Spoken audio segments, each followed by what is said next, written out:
Hello guys, welcome to my new blog. Guys तो देख सकते हो ये हमारा खेत है, इधर देख सकते हो आप।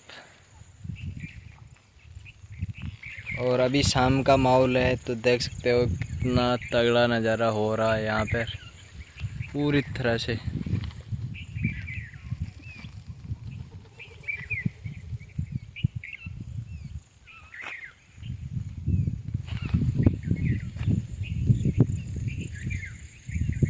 शाम के माहौल का कुछ नज़ारा ही और होता है गाइस, मज़ा ही आ जाता है। शाम के टाइम में दोस्तों के साथ बैठने में भी मज़े में कमी नहीं रखनी चाहिए। ज़िंदगी एक बार है, बार बार नहीं।